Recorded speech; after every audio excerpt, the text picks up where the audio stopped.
Welcome to AmA Media. Please like, share, and subscribe to the channel if you like what you see.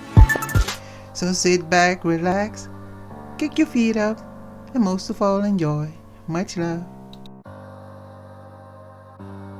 Dick Turpin died in 1739.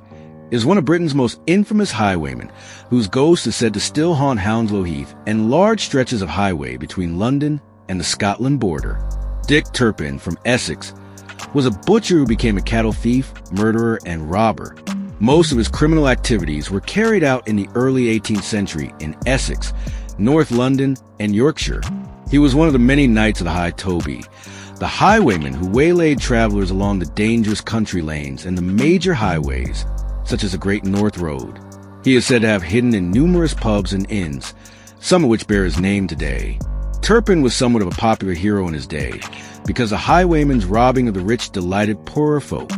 Unlike the legendary Robin Hood, however, they did not give to the poor, but kept their loot themselves.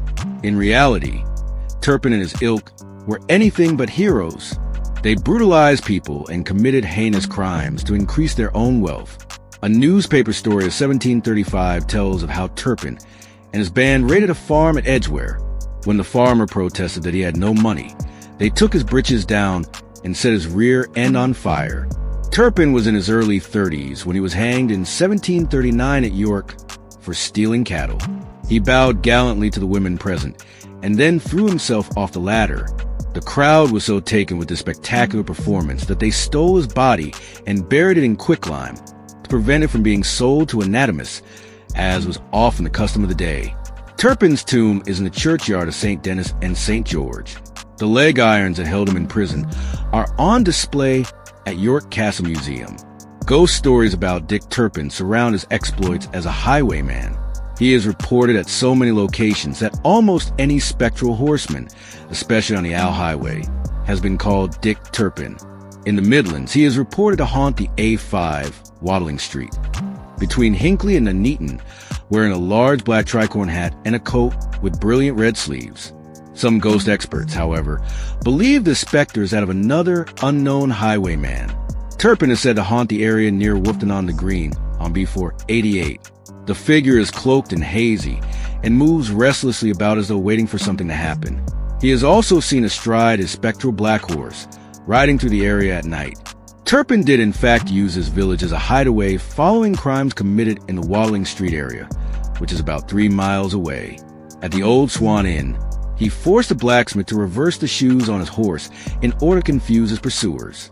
He escaped when the pursuers rode off in the opposite direction. Turpin's ghost also is said to haunt the A11 between London and Norwich, especially the stretch north of Loughton through Epping Forest. The ghost, mounted on his black horse, gallops down Traps Hill with a thin woman clutching at his waist, her feet dragging on the ground. She shrieks piteously. According to legend, this haunting is a result of Turpin's brutal act toward an old and wealthy widow who lived near Loughton. He waylaid her one evening and tortured her until she revealed the hiding place of her jewelry. Then he tied her to his horse and dragged her to her death. Turpin's ghost also is said to be among those haunting Heathrow Airport.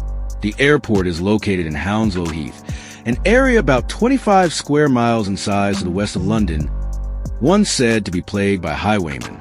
Turpin's invisible form reportedly creeps up behind airline staff, breathes down their necks and pants like a dog.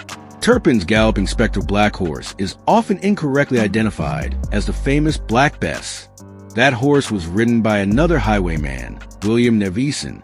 In 1678, Neveson rode from London to York in a mere 15 hours and 35 minutes in order to establish an alibi.